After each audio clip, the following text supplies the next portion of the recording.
Morning, everybody. Good morning and welcome to today's event. This event, believe it or not, launches the 18th calendar year of the speaker series. That's a long time. And the first speaker we ever had, I think, was Joe Dumars, who at the time was the general manager. It was after his playing days, the general manager of the Detroit Pistons. So that's how far we go back. I'm Chris Holman. For those of you who don't know, I'll host today. I'm also the CEO of the Michigan Business Network and the production company that puts this on H&H every time. This is a little bit how it will go, and those of you who have been here before will understand this. I will be introducing a community roundtable. We'll be thanking sponsors as we always do. A little bit of a community roundtable to see what's going on around the community. That's always a good barometer of things. And then we'll hear from Todd McCracken, the CEO of the National Small Business Association. I'm proud to call him a friend. I'm not sure I could get him to do that, but I'm proud to call him a friend. And then we'll have Q&A after that. So a lot of things taking place here today. And let me start with thanking our sponsors, Cinnaire, Shaheen Chevrolet Cadillac, Dean Transportation, Fly Lansing, Capital Region International Airport, PNC Bank, and AARP Michigan, also Edge Partnership. And I will tell you, a few of those did get pulled away today because the governor is, I think, as we are here speaking at Lansing Community College live, and a few of them were invited to that. So let's do a little quick community roundtable. I don't believe we have anyone here from Cinnaire, but Jason Cords, why don't you give us a little update on what's happening in the auto industry? Oh, when we ended the year in December, we really felt like things were moving in the right direction. We normally sell 250 new Chevys. We sell a couple hundred used cars. Our Cadillacs are normally 50 new and 50 used. So, and it was down in half, but we still felt good about it. Profits were up a little bit. And it's went backwards a little bit, but now there's lots of vehicles in production, lots of vehicles built, but we just need to get these vehicles here. And with the chip shortages, there's a few different issues they've had once they've built them, and getting the vehicle here has been difficult. Well, there's that. Good news with the battery plant. We'll leave a little more of that to Bob Trezaius too. Jason, thanks, and thanks for your support through all these years. You're welcome, but we are doing good. So you are, and the other thing is people need to know that you're a huge distributor around the state of Michigan. Yes, we are. That's carrying it. So good for you guys. Thanks, Chris. Okay, anyone from, well, Tim, let's go right to you from PNC. Show me the money. All right. Good morning, Chris and everyone. Thanks for having us on and hosting us again. And, even though that we're on Zoom today, it's really nice to start seeing more in-person events. And it's really nice to start seeing remote workers returning to their offices. I'm looking forward to that trend continuing.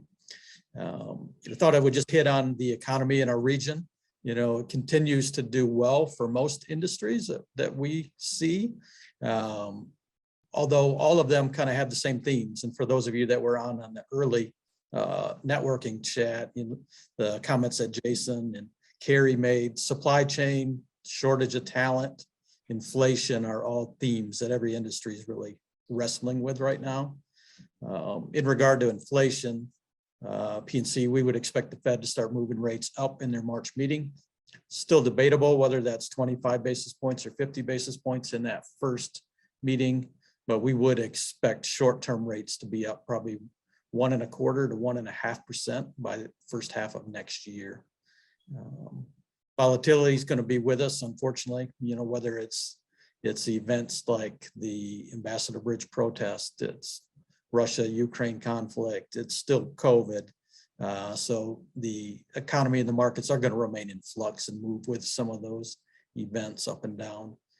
Even with that volatility, though, and with the inflation and the rising rates, we do still expect growth in the economy. We do not see a recession in 22, although it's going to be much slower growth than what we've experienced here the last year. I'm really looking forward to hearing from our speaker, Chris, and seeing what he's hearing from business owners throughout the country. And I'm assuming these topics are probably similar, but there's probably some more too that he will add for us. I'll turn it back over to you. If anybody knows the answers, it'll be Todd. Trust me. Paula Cunningham, you're on.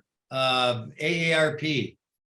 Yes, thank you. Hi, everybody. I'm looking forward to hearing from our speaker as well. The issues that we've heard so far are exactly some of the issues that AARP is also wrestling with. But the first thing I want to share with you is we're going to be doing a move. We're moving into the Boji Tower. We're excited about that, moving into Boji Tower at the end of this month. So you'll be finding us in a new location. And one of our major initiatives for 2022 has to deal with jobs. We still want folks to think about older workers, the value that they bring to the workplace, the dependability that they bring, the experience that they have. We're also working with our national office, who has launched a new program to help pull together resources for folks, the older workers particularly, to go back to school to get their certificate or their whatever the permit is or their degree, and where they can go to get support, get funding for that as well. So we're going to add that component to the work that we've already been doing, which Chris Holman started, which was Experience for Hire. Experience being older adults for hire, whether you need them for 2 weeks or you need them for 2 months or 2 years or for someone on maternity leave. People sometimes forget about the wealth of knowledge and talent and experience older adults have. So we are ready to kick COVID out of our way and get back on the road and start promoting this program all over the state of Michigan. So we're excited about that. Another thing that we're really going to be pushing hard for again this year is lowering the cost of prescription drugs. Again, you can go to Canada and buy your diabetes medicine for half of what you can purchase it for right here in the United States. And it's absolutely ridiculous that people have to make decisions about whether to pay a mortgage or pay a bill or buy the medicine that they need. Some of those stats will absolutely blow your mind, will blow you away. And then last but not least is all this voter registration, voter rights issues that are going on. We're not taking one side or the other, but there are two pieces of information in the petition drive that we are adamantly opposed to, and that's that people would have to submit their last four digits of their social security number or their driver's license to receive an absentee application. You might say, what's the risk of that? We do that all the time, but you don't put it in the mail and in an envelope that's identifiable and mail it to somewhere where it can be intercepted. And the last four digits of your social security number, people don't realize this, is the last piece in the secret sauce that people would need to commit identity theft or fraud. And Michigan is on the uptick for identity theft and fraud, so much so that the Social Security Administration in 2011 doesn't even use Social Security to identify anyone anymore. And Medicare and Medicaid changed that using the last four digits in 2019. And so here there's a petition drive out there saying, hey, ladies and gentlemen, give us this information. We have a fraudster, an FBI criminal who was convicted of 39 different felonies on our show, our Real Possibilities TV show, to talk about how he could use that information. So we're not talking about the voter and ID at the poll and all that. That's not our issue. It just those two pieces of information are absolutely ridiculous that we're asking people to use. That's my commercial. Thanks, Chris. There you go. It's a good commercial too. Really, really important stuff. Thank you. Thanks for support today. Bob Trezise, how about it, buddy? All right, thank you very much, Chris, and congratulations on, I think I heard you say your 18th year. It's a spectacular achievement, and this group, these speaking series are really valuable and helpful to our region. So thank you for your leadership. A really great piece of news came out in the last couple of weeks from the Census Bureau. It hasn't been really particularly covered in the media yet, but our region, the MSA, which is Ingham, Eaton, Clinton, and Shiawassee County now. People forget, but Shiawassee County is now in our metropolitan statistical area. We are the #1 region in the entire Midwest for in-migration population from other regions in the Midwest, which is kind of a mind bender, really. And over the last year, we added 7,500 people to our region, which is a very big number. And that, again, just to remind everybody, that is more than any other, those are people leaving versus going to from one region to another in the Midwest. This is what this number means. And so it's very significant for us. if you don't mind me saying, I'm insistent that this is a direct result of intentional economic development on a regional scale. And it's a great reward to all of us involved in economic development and all the things going on. I think it has a lot to do. I think those tall buildings in downtown East Lansing the last 5 years has really psychologically changed a perception of our region.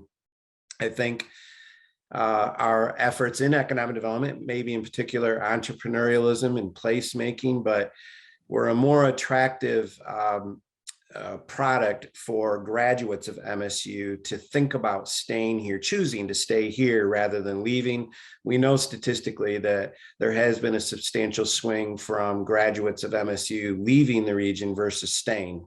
And now there's many more staying. So I think that's part of the equation.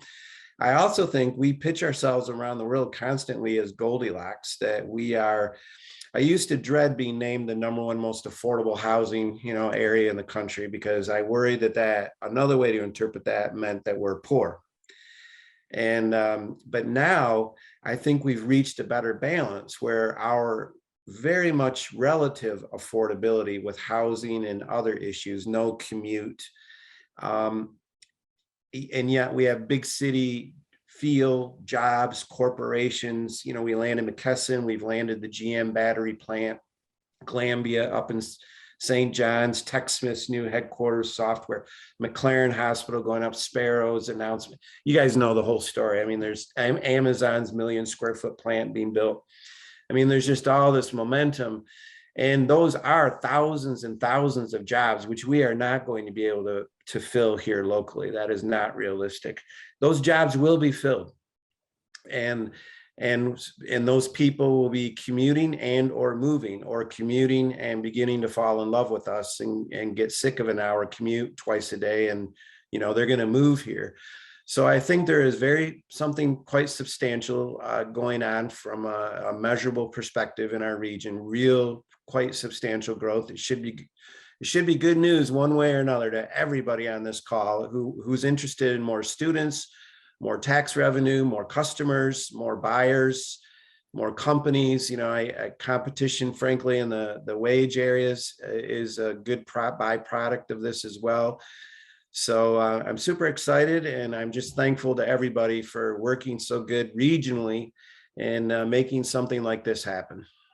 Yeah, well, we're thankful to you, Bud. You've really made MEDC, I'm sorry. Well, you've utilized MEDC, but Yes. you've also made LEAP a real player, not just in this region, but around the state. And our pipeline is so full. It's almost all manufacturing. The office has almost completely disappeared. It's manufacturing, and it's big manufacturing, really kind of mothership projects. And we've got 2 that we've landed. We'll be announcing in the next 60 days. One is from out of the country. And so it's really hot. We're hot. I'm ceasing to get surprised when you come through with these enormous projects. That's a good thing, by the way. Congratulations, nice job. Well, that plays right into Carrie Rosengana's hand, because she helps with that talent to get it trained, to get it out there. Carrie, what's going on at Capillary Michigan Works? Well, just as Bob mentioned, some of those developments that are happening that connects very closely to the work that we're doing, we are going to be very, very busy, and it's an exciting time to be in workforce development. There is things that we are seeing on the employer side as well as the job seeker side that are providing us with some opportunity to step in and leverage our programs that we have.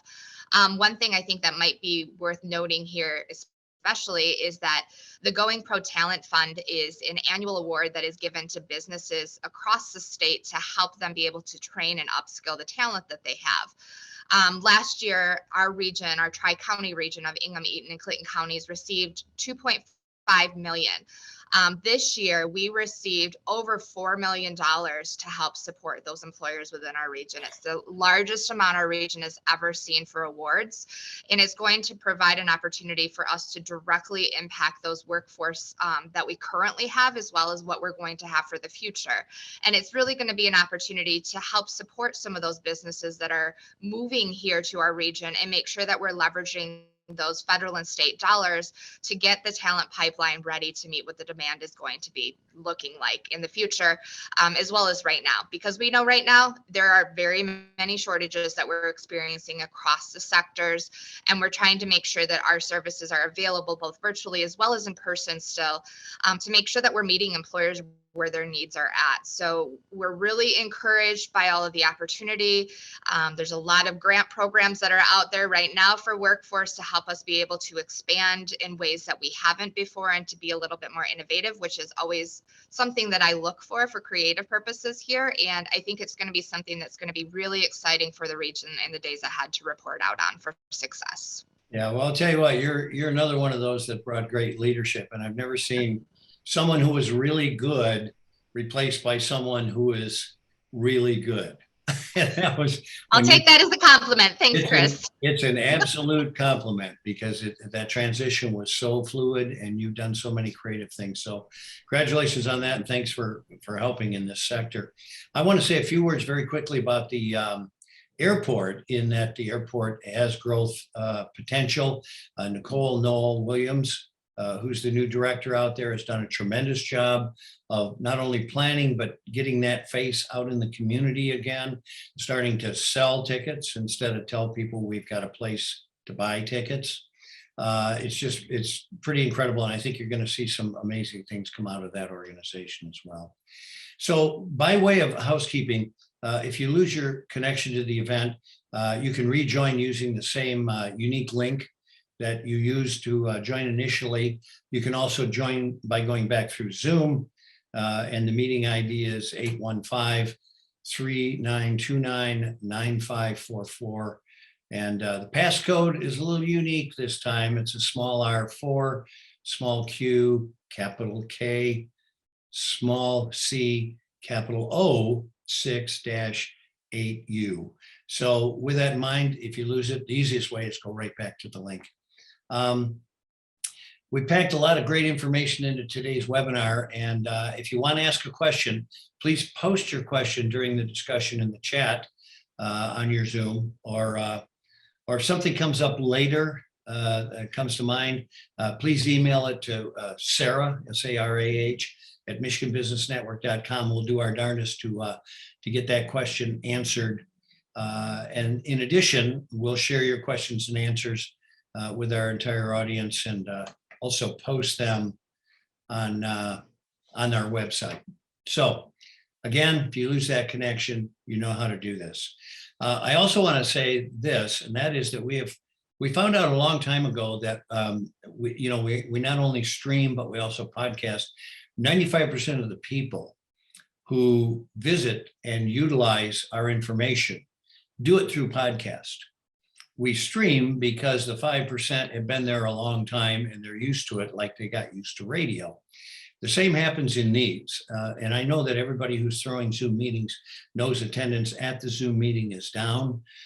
We had somewhere near 45 that had come in to be here today. The number is low, but we noticed too there were a few things going on locally that might have taken that attention. Be advised, it will not shrink the overall audience, because this will be visited and replayed many times. So with that, I want to bring on my very patient friend who's been sitting in the wings here, as if he's got something to do in Washington, D.C. anyway, right? Todd McCracken is our speaker today. He currently serves as the president of the National Small Business Association. He directs all activities of the advocacy-oriented association. He became president of NSBA in 1997. He started with the association in 1988. Previously, he was serving as the vice president of government affairs. Todd also represents NSBA before the U.S. Congress and a myriad of other settings. He also has been a frequent commentator in the media, having appeared on CNN, CNBC, Fox News Channel, MSNBC, NBC Nightly News, Financial Times, Washington Post, New York Times. I think I would have been better put to just name where he hadn't appeared. As a nonpartisan organization, you got to remember that NSBA proactively with elected administrative officials. They are that way so that they can promote the policies that support small business growth and development. And so I would say it's fair to say he is welcome in all doors because we don't take a political stance. So with that, Todd, thanks so much for coming here today, my friend, and we'll just turn this right over to you. Thank you, Chris. It's always great to be with you. It's really interesting to hear the reports of the other folks early on and how much commonality there is in what we're hearing nationally from the small business community. I mean, many of those same themes resonate with, you know, everyone here, business owners I talk to in all corners of the country and in all stages of business development in all industries. And, you know, supply chain, workers, inflation, right? That's what's happening out there right now. And with a little bit of lingering concern about, you know, COVID rules and all the rest of that, depending upon where people are and what industry they're in. But that's the story of the economy right now. I would say the interesting overlay that people don't realize because it's not happening to them for the most part, because they're established businesses. The thing that's really exciting potentially that's happening right now is a huge uptick in business formations. I mean, we've had businesses start at record levels, particularly in 2021, but also the second half of 2020. And it's really exciting. I don't know how much folks have watched sort of the startup picture or the entrepreneurship monitor, if you will, over the last few decades. But the United States, despite all the media and ferment about entrepreneurship that we hear, has actually been on a fairly steady decline in rates of new business startups since the 70s. And, you know, depending on whoever is in power or not, they always blame it on or this president or that president or this Congress or whatnot. But in fact, it's crossed administrations, it's crossed parties in power. It's been a steady economic fact.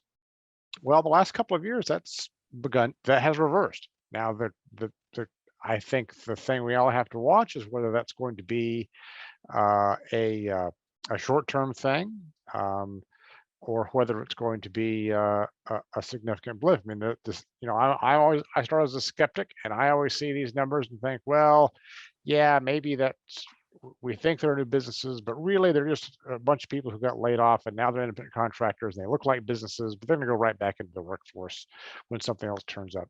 But when you dig deeper into the numbers, what you find is that almost 40% of these companies are those that are defined as likely to employ other people, which is a fairly high number for these firms.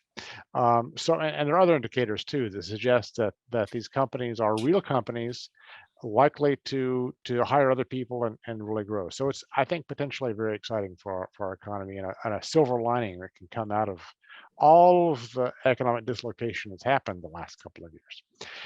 So I just think as overall, I think that's something that we have to just bear in mind as we think about policies and think about what's happening in the economy. But there's also lots of concern. I mean, the inflation pressures, the worker pressures, the high interest rates that are going to be driven by the inflation pressures are going to place unique demands and problems on these companies in particular. Because I mean, if you're trying to grow, you need capital, and having to pay a lot more for that is going to make it harder for those companies to grow. So I think as an advocacy organization, those are the kinds of things we're going to try to keep front and center, to try to think of how other ways we can drive down the cost of that capital and the cost of those loans for those small companies. You know, there are easy, obvious things like you know, making changes to, you know, SBA programs, for instance. But I think that shouldn't be the end of it. And I'd love to hear ideas from people about that as before we finish as well. What I always enjoy so much about these, Chris, is not just listening to myself talk, but hearing other people's input and responses to what's going on, because it really is tremendously useful, because it's so hard to sit here in Washington and look at numbers and surveys and translate that into policy recommendations. It's everything. You know, It is kind of interesting, Todd, and that is that with your 40% figure, these are people who are going to add. We found that same number in our Michigan Future Business Index that we do twice a year. And it was, like you said, it was a diamond in the rough, so to speak. Yeah. The problem is they confront, where are these people that they Right. want to hire? Yeah. Well, and part of the thing that I think is really interesting, and that is certainly not most of it, but part of the reason that workers are hard to find is some of those workers are starting their own businesses. So they're not in the workforce anymore. And that's obviously a double-edged sword in some ways if you're trying to find workers, but long-term, it's probably really good news for the economy once we get past this stage. Go ahead. So, I mean, this, and you know, moving on a little bit, this supply chain issue is I mean, obviously bound up in the worker shortage, and I mean, there are all these things are interlinked, obviously. But we're hearing more and more about the supply chain issues because I think people thought that it would be a relatively temporary thing, and it has turned into an ongoing fact of life, economic life, and it's enormously frustrating for our members. And we're, you know, in all candor, really struggling with, as an advocacy organization, what are the best levers for us to help resolve it, because it's not obvious what can be done from a policy perspective to improve that. So again, those are things where I'd really love any insights that people have, any particular. I mean, there are a few things that we know of, but for the most part, it's a difficult nut to crack. We're actually making this a little more conversational, and I don't mean to interrupt, but I had a good question come in that goes back to Yeah. prior statement you made. Bob Trezise, our head of the Lansing Economic Area Partnership, he asked, maybe it's a good time for the federal government to invest more startup programs like SBIR and others. And I know over the years we've always done a lot with SBIR. Well, that's actually a great insight, and actually highly relevant. Now, SBIR was on my list of things I want to talk about before I got done, because for those of you who don't know, the Small Business Innovation Research Program is a program that requires federal agencies to devote a share of their entrepreneurial research budget to small companies. Otherwise, it pretty much all goes to big companies and universities. And it's enormously successful program, both for the government, for the research that it produces, but it also winds up in a you know, just dramatically outstripping its cost by the formation of new companies and new products, and being able to commercialize a lot of the research in a way that wasn't happening before. It's just a great program. But it's up for reauthorization this year. It will expire in 2022 if Congress doesn't do something to extend it. And as with all things these days, it's not clear that's going to happen. And it's not clear that we'll be able to get the parties to agree to extend it, because they're fighting over details. And everyone agrees the program is great, but they like their idea to fix it better than your idea to make it different or better. And such that I think it is very unlikely that the bill can pass as a standalone measure, and it's going to have to be attached to something. That House of Representatives attached it to the We don't have any. The bill designed to compete with China more effectively, but I don't think the Senate's going to pass that. So we got to find something else. Anyway, that's something that absolutely we should promote. But we need to promote people to tell their reps to get on board to get this thing extended for another 5 or 10 years. You know, this kind of reminds me of when we kept trying to get the Export-Import Bank, Yeah. and they would renew it every 6 months, which for less allowed anybody to do any planning. Yep. So that finally got reallocated for what, a 5-year period or something, but that can't be too far from looking at a reallocation again.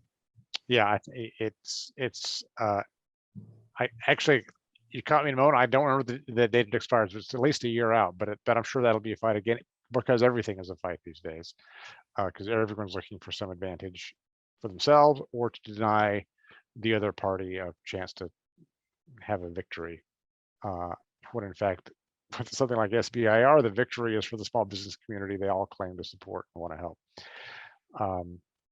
So yeah, that is definitely something that would be helpful. The other thing I would point people to is, so we've kind of lost sight of the fact this big infrastructure bill passed in 2021. Not much of the money is actually out there in projects yet, though. Most of that is flowing through states. So it really is going to wind up being up to a lot of individual state rules how that gets allocated. But I really would urge you to stay on top of what's happening in Michigan to make sure that money isn't just all going to a few big companies, and that a lot of these newer startups and smaller businesses can fully realize the benefits of that, because it's going to be, in some cases, quite transformative. I think it's a lot of money. So I think that also could help. And I also want to kind of call people's attention to sort of what could make the worker problems worse, not necessarily make the shortage worse, but make how you deal with it harder to grapple with. And that is, we expect probably in the first half of this year for the administration to once again propose new overtime standards for workers, which would mean you'd have to pay people a whole bunch more in order for them to be classified as exempt, and the minimums and the upper end would go up a lot as well. And there could be other changes that would, because we don't know what they're going to propose yet. We just have heard they're going to propose something. That's definitely something to keep your eyes on, because that could make a bad situation worse if they develop that in the wrong kind of way. And tied to that, the administration released a couple of weeks ago a report on basically bolstering the labor movement. And we have some worries about that. I mean, they're trying to find all kinds of small things they can do, both just to make it easier for instance, government workers to unionize, but also to make sure that federal contracts are going primarily to union shops. Subcontracts are going where they can to union organizations, and then also to make it easier sort of outside of those flows of federal monies, to make it easier for folks to have a vote and to unionize within a particular business or shop. So obviously a lot of that would be problematic if approved, but it's not one thing, it's a whole bunch of little pieces that collectively makes it easier for unions to create numbers and be bigger entities, which I think is what they're really after.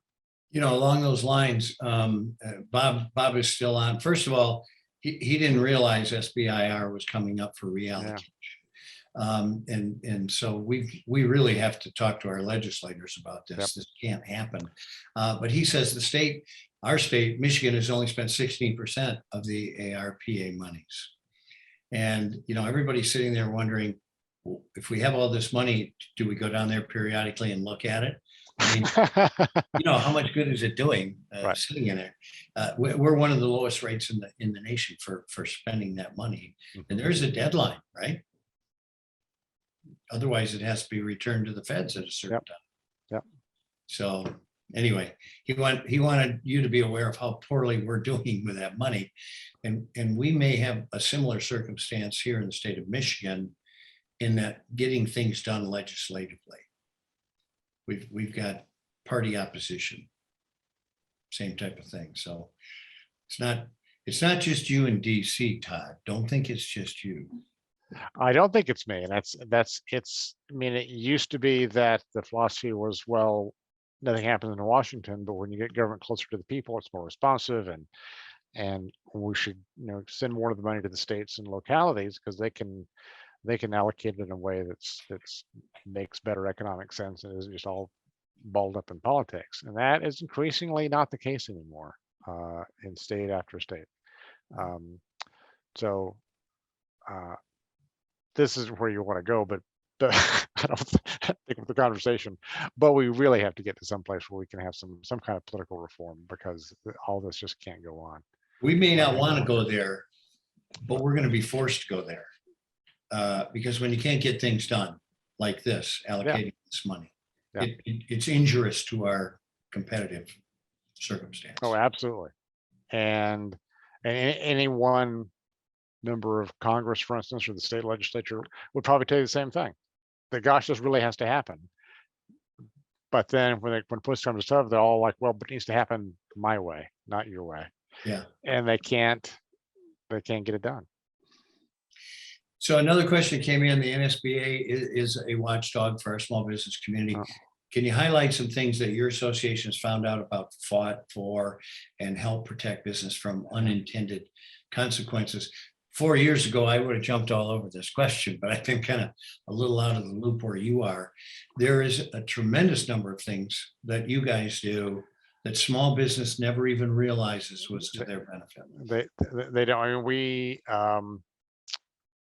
one very good recent example is, you've heard about for months the so-called Build Back Better bill that the president had been advancing, and they couldn't get it through the Senate, and it kept changing and morphing. And there were some provisions in that early on, especially on the tax side, that would have been very problematic for a number of small companies. Of capital gains provisions, for instance, estate tax provisions that they effectively wind up being estate tax provisions because of the step up in basis for capital gains, and lots of other stuff in that bill that we worked to get changed.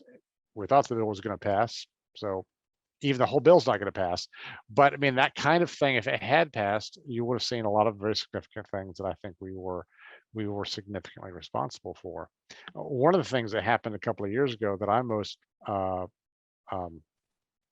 proud of is we were really instrumental in the whole Paycheck Protection Program when it happened at the beginning of the pandemic, and I was able to go up and actually sort of brief the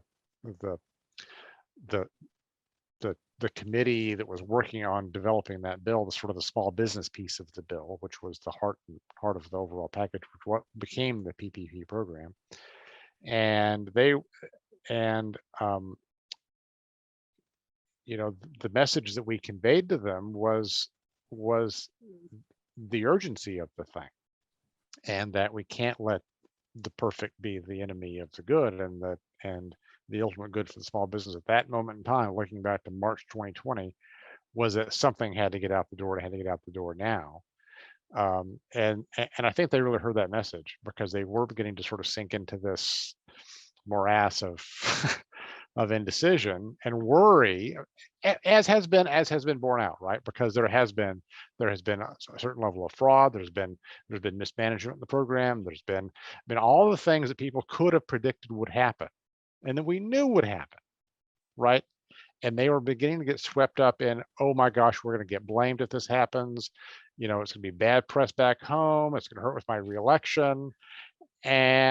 But somehow we helped convince them to sort of push through that and realize that we'll deal with those problems when they come up later. But you can't sit here and spend 6 months writing the perfect bill with all the provisions to keep any of the money from going someplace you don't intend it to go, because then it's too late. And they heard the message, and all the things that I actually believe that if that bill hadn't passed when it did, this economy would be in, I can't even imagine how much worse shape this economy would have been in the last couple of years than it has been.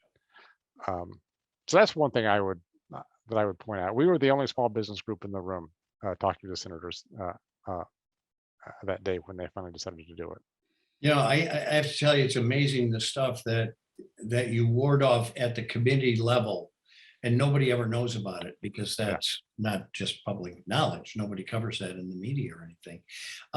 So this question, which branch of government, or is there one, do you guys most deal with, like Congress, administration? Or my thought would be, you go where you're going to have the most influence on the We, decision.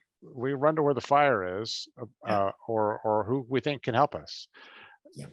Over the traditionally, that has been mostly Congress. Um, I think that is changing.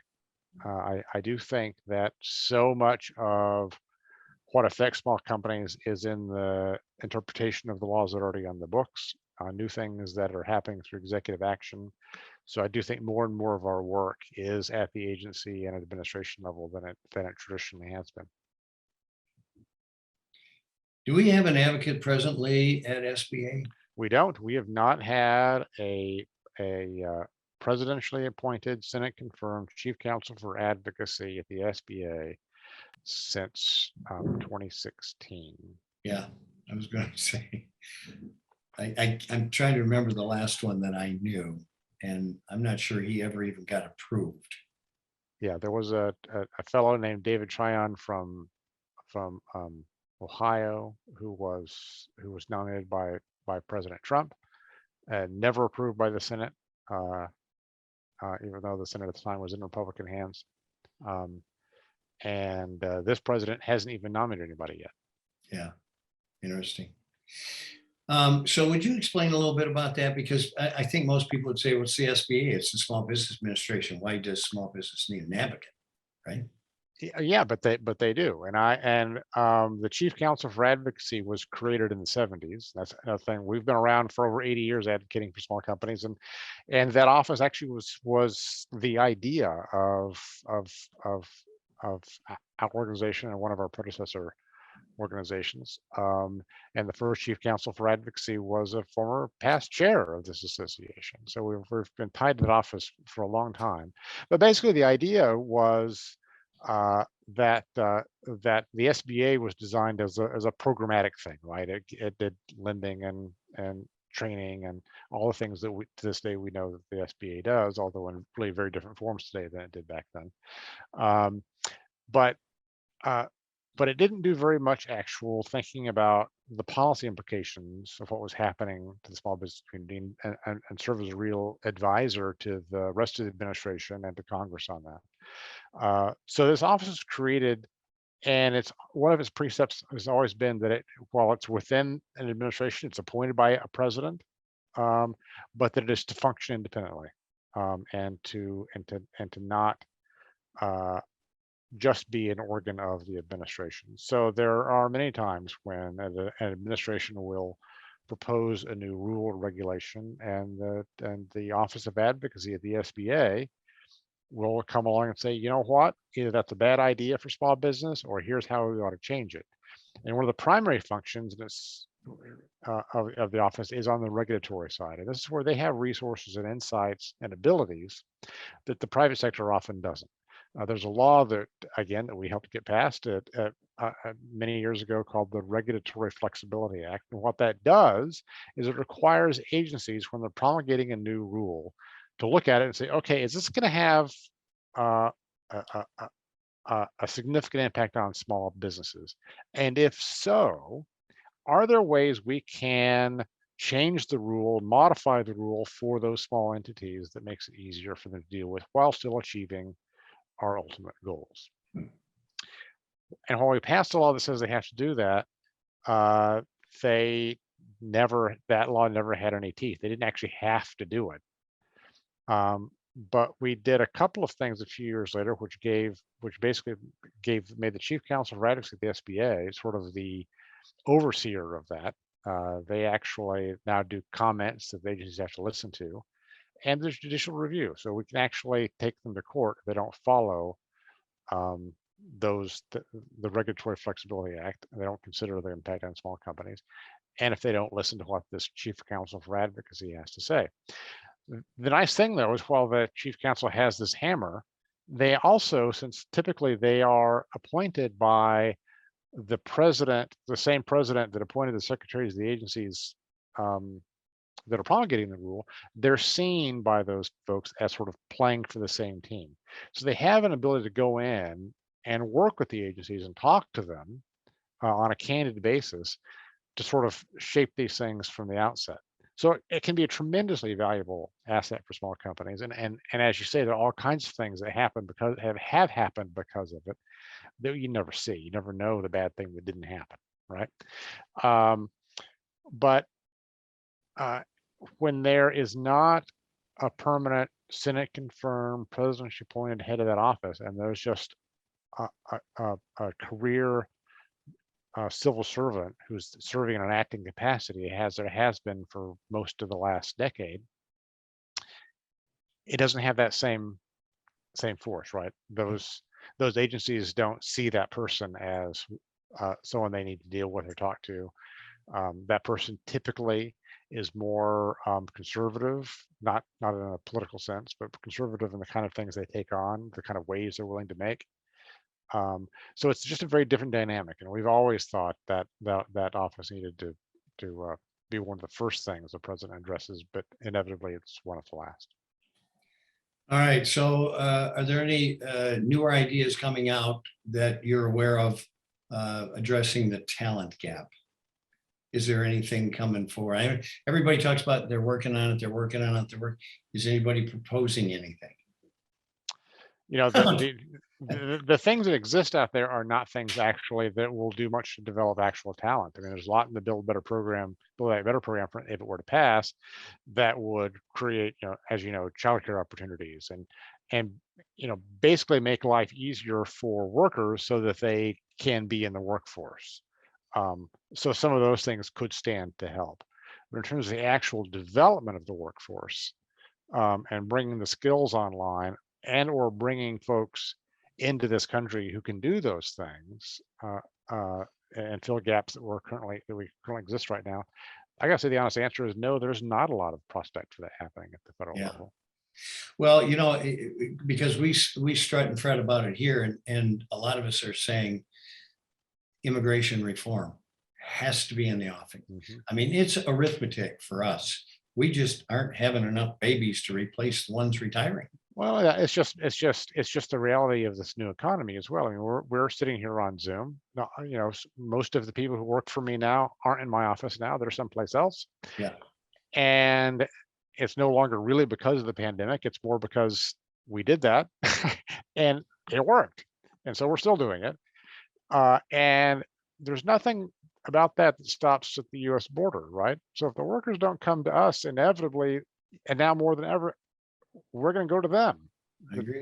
And so if we don't get folks in here who can do the kind of work that we need and make it productive, then there's going to be a level of essentially offshoring that we've never seen before, I think. Yeah. Carrie Rosengan is on it. She keeps shaking her head up and down. She deals with these. She's our Michigan Works office here in the capital area. And it's just an ongoing thing. Paula alluded to it at AARP. We started an experience for hire program. You're seeing more people look at recidivism, people coming out of the prisons that are employable. We need to delve into people with disabilities. I mean, there are places we haven't gone before that now we're being forced to creatively look at that type of circumstance. But from a legislative point, it seems to be a little mute there in DC. And Chris, another point that Todd made that I think we really hadn't thought a lot about is that more and more people are starting their own business. There are more entrepreneurs, particularly older adults, who are starting their own businesses and taking that, and there's money available to do that. So that compounds the problem of getting them into the workplace, and that's another consideration that we have to think about as well. It is, and that is really true. I mean, we think of, because it's in the popular imagination when they're portrayed on television or someplace else, that these new entrepreneurs are sort of young people who are developing some new technology that we older people don't even understand. And in point of fact, the vast majority of folks who start businesses are middle-aged and older. Yep. And that's where the real entrepreneurial ferment actually happens. And when you look at most small companies, there are folks who have some real experience working for somebody else, who developed real skills and knowledge and insight, and now ready to take it into their own business. And that, not to say there aren't plenty of really exciting young entrepreneurs, because there are, but they're not most of the entrepreneurial activity. Most of the new filings anyway. No, Right. you're absolutely right. And I would suspect that in many cases, a lot of this is working remote and people saying, hey, I kind of like this gig. I can start a company that will create a job, mine. Right. And that hurts the workforce. At the end of the day, maybe not so bad. I mean, we've got another company with growth potential. Right. You know, Exactly. yeah. What are some small business challenges on our horizon, do you think? What are we looking at and saying, uh-oh, that's a storm rising? Might not be currently in the daily radar. I do think it's tied into what the other concern we're talking about, and that is the credit picture. Yeah. I think we don't really know where interest rates are going, and whether overall credit actually will tighten as a result of something the Fed does or other things. And I think that's a big worry, and people should think about how they manage their cash and think about whether there are things they should do now to prepare for that. But I'm mostly worried about what that means for this potential real blossoming of startups we're seeing now, and their potential for developing into really successful bigger businesses. Yeah. Well, the other thing you run into, I remember, and you'll remember this, and I don't know if it was when I was chair or not, but we had regulators in to discuss unknown consequences of their regulation. And we all came away with the thought that these people are regulator writers. They have no idea who they're writing the regulations for. No, that's exactly right. That's why I made the point at the beginning of this, why it's so valuable to get real world feedback and what's really happening, because it's really easy to sit in an office in Washington and read the reports and the statistics and think you understand what it means, and what the reality of running a business actually is like. And it's easy for these. I mean, I understand how these bureaucrats get caught up in their own individual objective of reducing the rate of some injury in a work site, and lose sight of what that actually looks like on the work site. And that honestly, it's 1 in 10 million. Right. But the call came from the right person. That's often the case. The regulations do they usually come through a legislator who hears something from his constituent and says, we should look at doing a regulation to avoid that? Is that kind of the process or not always? In fact, rarely. Oh, really? They usually do emanate from the agencies themselves, and the and that's actually why we hear so much from the Department of Labor, OSHA, and EPA, because they actually have a legal framework that gives them a lot of flexibility in defining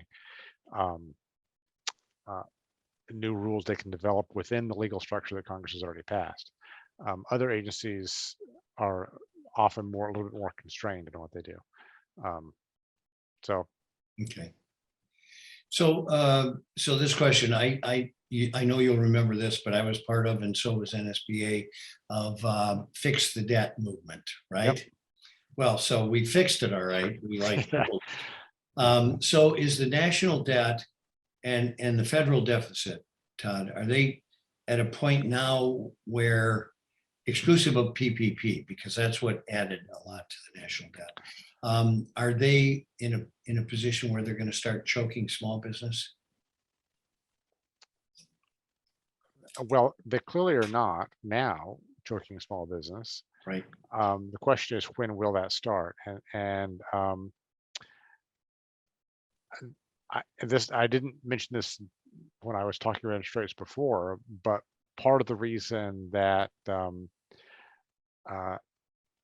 those deficits and that overall debt hasn't had a huge economic impact is just so much money willing to buy these government bonds. It has been for years for a variety of reasons, and they haven't had to pay much in the way of interest to do it. That's going to change if interest rates start going up. To be competitive in those markets, the government's going to have to pay increasing levels of interest in order to get people to give them their money, and that's going to make amount of our deficit that we spend on servicing the debt go up dramatically. Right now, it's a lot. It's a fraction of what it could be if we were living in an era of higher interest rates. Yeah. And so that's going to be, I think, a real wake-up call to people when interest rates start to go up again, especially if they go up markedly, what that'll mean for the size of the overall annual deficit and the pressure on the debt. And as the government pays more, that's going to, well, they'll be forced to pay more. Could then in turn push other interest rates higher, which then really has a dramatic impact on small companies. They're sort of the smallest businesses, as you know, Chris, are sort of at the bottom of the credit food chain. And everything that affects them the most and the worst. So that's my concern about all of that as we roll forward. And also as that deficit balloons, there's going to be pressure on Congress to sort of rein in other spending, some of which, like on infrastructure, might have been productive and had economic growth potential, but they might not spend because all the money is being sucked into interest. Unbelievable stuff. And this is, again, the unknown consequences, although the people who enact this stuff, they know what consequences are coming, but the majority of us do not. And I know NSBA will be in the middle of that fight. Yep. I might add the biggest danger is not just this slow encroachment of slightly higher interest rates, slightly higher credit over time, but some event that causes another big credit shock, a big credit crunch, that might make the one thing we saw in 2008, 2009 look paltry. If we have these huge levels of debt, when you're in that position, it wouldn't take much to fall into that, and it wouldn't take, and you wouldn't have the resources at your disposal to fix it the way we might have in the past if you're in that precarious position to start with. So Yeah. it makes for a scary potential, but that might happen in 6 months. It might happen in 10 years. It might never happen. So it's really hard as a business, to plan for that. As a guy who was on bank boards for 30 years and usually on loan committees, there'll be a greater percentage of those going to SBA loans than used to be in the past. I saw that Nicole Noel Williams slipped out of what she was doing and is in here. Todd, Nicole runs our Capital Region International Airport. And actually kind of interesting because this talking about supply chain, Nicole, maybe you can jump in and talk about that. What's happening supply chain wise out there? Because I know cargo is a big impetus at the airport. Yeah, definitely. Hey, Chris. Hi, everybody. Thank you for allowing me to join. I'm actually traveling. I'm in San Antonio right now, meeting with airlines, looking at future opportunities for us in the Lansing region. But when you're talking about cargo and the growth and the potential there, is one of the key things is that we are designated as a port of entry. So we do have international customs clearance, bonded warehouse facilities, container freight station, foreign trade zone. So we have the foundation for some of the development that can help support manufacturing throughout the region. But it's also, we're a Midwest hub for UPS. So we have thousands of pounds, hundreds of pounds, I should say, of going in and out of Lansing, actually 60 million, pounds that's going in and out of Lansing of cargo today. And we're working on future development projects. So how do we expand the cargo ramp space that we currently have with UPS to see continual growth for cargo in our central location that we have in Lansing? Yeah. So obviously UPS has not found all this detrimental. They're still shipping a lot of stuff.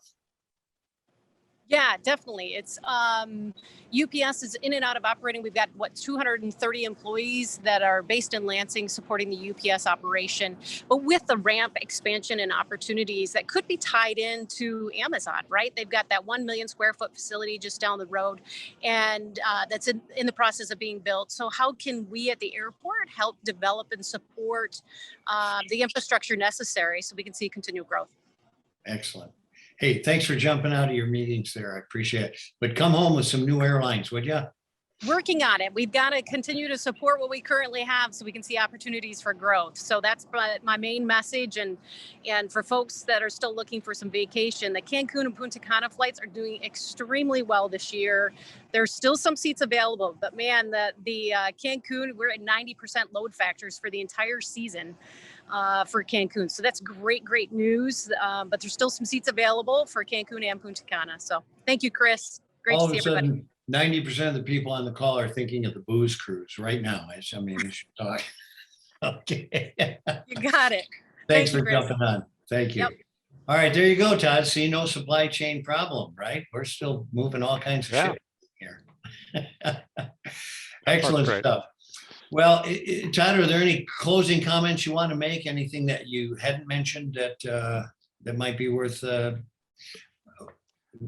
mean, getting in touch with your legislator has to be. Absolutely. I would say SBIR is a big one. I would say, really pay attention to these overtime rules when they come out. Think about how they're going to affect your companies.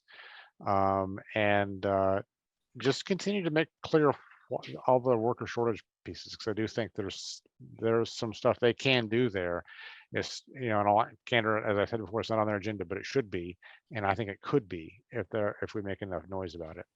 And then just finally, despite all my, my gloom and doom talk, I actually, in the relative near term, am pretty optimistic. I mean, small businesses are relatively optimistic right now. All this new startup business is great news. The stock market has gotten a little bit of stabilization, but it hasn't collapsed. So people, to the extent that they have to have that wealth in their pocket. So I feel like things still look pretty good for the small business economy right now. So and we could be set for some real growth. So Well, I'll tell you one thing that you see in small business you don't see in the corps, and that is if they're in a black hole, they're looking for light and they assume there's some up there. right, The enthusiasm, the tenacity in the small business community is just unbelievable. it is. With that, let me give a closing question here.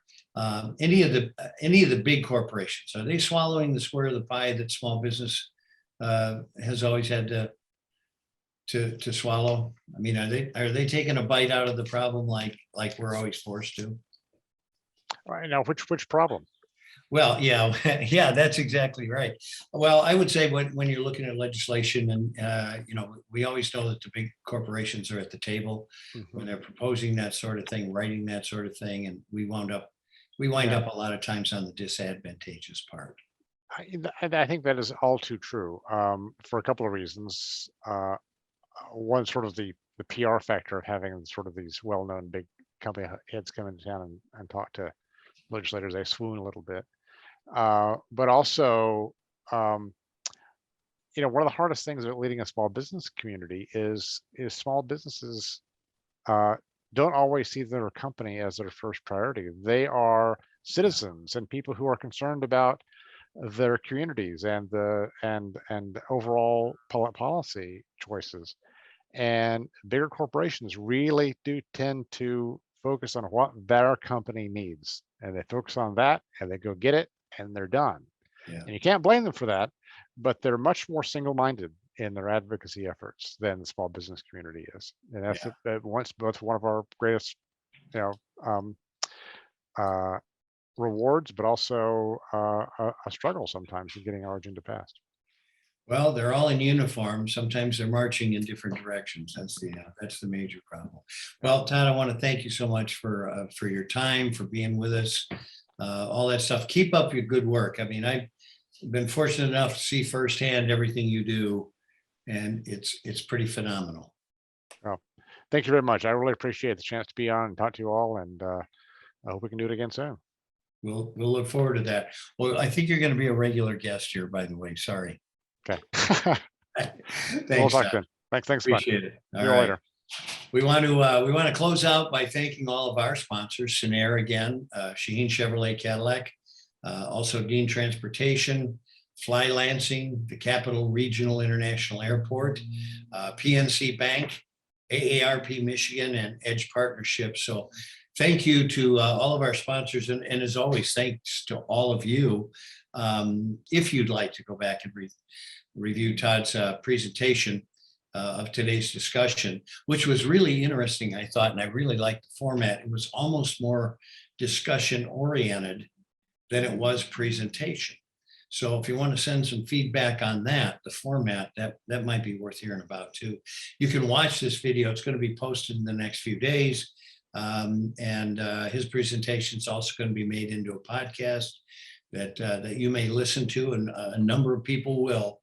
MBN's podcast, besides SoundCloud, iTunes, iHeartRadio, among several others, MBN's podcast may now be heard on Stitcher podcasts as we continue to grow our audience base.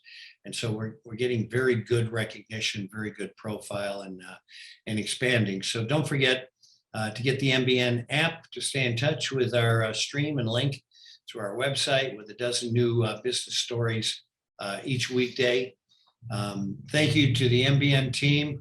I can't tell you how important they are. Sarah Mosier, Michelle O'Kelly, Ben Robinson, Wade Tong, and Jeffrey Mosier.